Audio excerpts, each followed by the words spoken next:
Situ राज्य committee Himachal Pradesh की बैठक सीटू राज्य कार्यालय किसान मजदूर भवन चिटकारा पार्क कैथू शिमला में संपन्न हुई। ये 2 दिन की बैठक थी और इस 2 दिवसीय बैठक में मजदूरों के मुद्दों पर गंभीरतापूर्वक विचार विमर्श हुआ और आज जो केंद्र और प्रदेश सरकार की नीतियां हैं मजदूर विरोधी, उनके बारे में भी विचार विमर्श हुआ। सीटू राज्य कमेटी ने यह निर्णय लिया है कि अखिल भारतीय स्तर पर जो सीटू के राष्ट्रीय पदाधिकारियों की बैठक जो भी हाल ही में संपन्न हुई थी, उसमें केंद्र सरकार ने जो अभी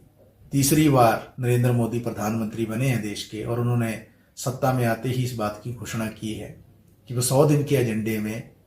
जो 44 श्रम कानून मजदूरों के सुरक्षा को सुनिश्चित करते थे, जो अंग्रेजों के ज़माने से लेकर पिछले 100 वर्षों में मजदूरों ने काफ़ी संघर्ष से ये कानून हासिल किए थे और जिसके कारण उनकी नौकरी की सुरक्षा थी, उनके अनेकों अधिकार थे, उनको पूरी तरह से सुरक्षा प्रदान थी। उन श्रम कानूनों को ख़त्म करके जो 4 लेबर कोड बनाने की जो प्रक्रिया केंद्र सरकार ने शुरू की थी 2019 में, और 2020 में फिर जो है चारों के चारों लेबर कोड जो उनको स्थापित कर दिया गया था, 44 श्रम कानूनों को खत्म किया था या रद्दी की टोकरी में डाल दिया गया था, लेकिन सरकार इनको लागू नहीं कर पाई थी क्योंकि जिस तरीके से किसान आंदोलन ने मोदी सरकार को पीछे धकेल दिया और ये चेतावनी दी कि अगर किसानों के खिलाफ जो है काम करेंगे तो निश्चित तौर से किसान जो है उसके खिलाफ बगावत करेंगे। उसी तर्ज पर जो पिछले कुछ वर्षों में मजदूरों के जो आंदोलन हुए हैं, उन आंदोलनों के कारण केंद्र सरकार 4 लेबर कोड जो अमीरों के पक्ष में है, जो मालिकों के पक्ष में है और मजदूरों के खिलाफ है, इन 4 लेबर कोडों को मोदी सरकार लागू नहीं कर पा रही थी। लेकिन अभी 100 दिन के एजेंडे में वर्तमान सरकार ने घोषणा की है और जो केंद्र सरकार के जो अधिकारी हैं उन्होंने पत्र लिखे हैं 8 राज्यों को, जिन्होंने अभी रूल नहीं बनाए हैं लेबर कोडों के, और ये उनको निर्देश दिया है कि तुरंत रूल बनाए जाएं, नियम बनाए जाएं और 100 दिन के अंदर जो है लेबर कोडों को लागू करने की उन्होंने एक वकालत की है। और दूसरी ओर हम ये भी देख रहे हैं कि 26,000 न्यूनतम वेतन की जो बात मजदूर लंबे समय से कर रहे हैं, उसकी ओर भी केंद्र सरकार का कोई पॉजिटिव रुख नहीं है। इसके साथ साथ जो नेशनल मोनेटाइजेशन पाइपलाइन को लागू किया गया है और सार्वजनिक क्षेत्र की संपत्तियों को कौड़ियों के भाव बेचा गया है और आगे भी बेचा जा रहा है, और इसके साथ जो अग्निवीर, कोयलावीर, आयुधवीर, ऐसी जो योजनाएं फिक्स टर्म लाई गई हैं, जिनके कारण सामाजिक सुरक्षा और नौकरी की सुरक्षा मजदूरों की खतरे में है। और आप सभी ने जो है ये मजदूरों ने और जनता ने इस बात को समझा है कि किस तरीके से अग्निवीर के जरिए सेना के अंदर भी जो सैनिक है उनका शोषण हुआ है, और चुनाव के दौरान भी एक बड़ा मुद्दा ये बना था। तो हमने ये मांग की है कि अग्निवीर, कोयलावीर, आयुधवीर और फिक्स टर्म को तुरंत जो है निरस्त किया जाए, रद्द किया जाए, नेशनल मोनेटाइजेशन पाइपलाइन को रद्द किया जाए। और इसके साथ साथ जो योजना कर्मी हैं, आंगनवाड़ी हैं, आशा हैं, मिड डे मील है, उनको नियमित कर्मी का दर्जा दिया जाए और उनको सामाजिक सुरक्षा दी जाए। सुप्रीम कोर्ट के निर्णय के अनुसार आंगनवाड़ी को ग्रेच्युटी की सुविधा दी जाए और न्यूनतम वेतन उनके लिए लागू किया जाए। और ये भी हमने बैठक में इस बात को एहसास किया है कि जिस तरीके से ईपीएफ की जो सजा का प्रावधान था मालिकों पर, अगर ईपीएफ का कोई डिफॉल्ट करता था मालिक, उसकी अवहेलना करता था, तो उन सजाओं को बहुत कम कर दिया गया है। 25% तक का भी फाइन था, जिसको घटाकर जो है 12% कर दिया गया है। तो कुल मिलाकर ये तीसरी जो मोदी सरकार सत्ता में आई एनडीए के नाम से,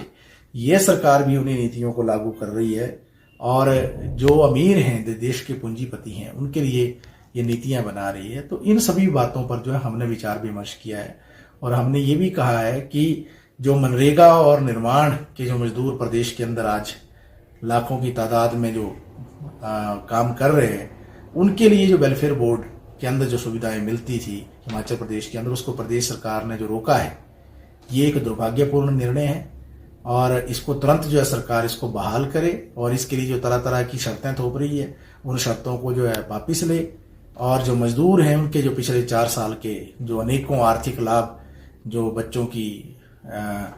छात्रवृत्ति के संदर्भ में थे, स्कॉलरशिप के संदर्भ में थे, या बच्चों की आर्थिक मदद के संदर्भ में थे, या हॉस्पिटल के इलाज के संदर्भ में थे, या मृत्यु के संदर्भ में थे, या बीमारी के संदर्भ में थे, और दूसरे अनेकों तरह की जो शादी के संदर्भ में जो आर्थिक लाभ मिलते थे, वो सारे जो आर्थिक लाभ रोके गए हैं उन पर भी जो तुरंत प्रतिबंध हटाया जाए। और हमने सीवरेज ट्रीटमेंट प्लांट वर्कर्स के लिए भी एक नया शेड्यूल बनाने की जो है सरकार से मांग की है, और आउटसोर्स जो कर्मचारी है उनके लिए नीति बनाने की मांग, और इसके साथ साथ जो एसबीआई के मजदूर हैं, जो रेडी फड़ी के जो मजदूर हैं, जो रेडी फड़ी धारक हैं, काम कर रहे हैं, उनको जो बेवजह उजाड़ा जा रहा है, सुप्रीम कोर्ट की डायरेक्शंस की अवहेलना की जा रही है, स्ट्रीट वेंडर्स एक्ट को जो है वो लागू नहीं किया जा रहा है, इन सारे विषयों पर जो है राज्य कमेटी की बैठक में एक विस्तार पूर्वक चर्चा हुई है। और ये हमने ऐलान किया है कि अगर केंद्र और प्रदेश सरकार जो है मजदूरों के खिलाफ काम करेगी तो निश्चित तौर से मजदूर इसके खिलाफ आंदोलनरत होंगे। और 12 जुलाई को विशेष तौर पर पूरे प्रदेश के अंदर जिला और ब्लॉक हेडक्वार्टर्स में केंद्र सरकार की मजदूर विरोधी नीतियों के खिलाफ हल्ला बोल होगा, विराट प्रदर्शन होंगे। पता था क्या असर होने वाला है इन सारे कानूनों का, मोटा मोटा पता था खेत ले लेगा मोदी, जमीन चली जाएगी, हमारी फसल का दाम नहीं मिलेगा। परंतु आज हम लोगों को इतना सहायता निकालने के बावजूद भी, सीटू मजदूर में आने के बावजूद भी, हम में से बहुत सारे साथियों को नहीं मालूम कि क्या होगा। उसके लिए हम एक पर्चा पहले भी ड्राफ्ट किए थे, उसको दोबारा से हम लाएंगे। और मोदी सरकार के एजेंडे में है 100 दिन के अंदर काम करना है। 100 दिन के अंदर 4 लेबर कोड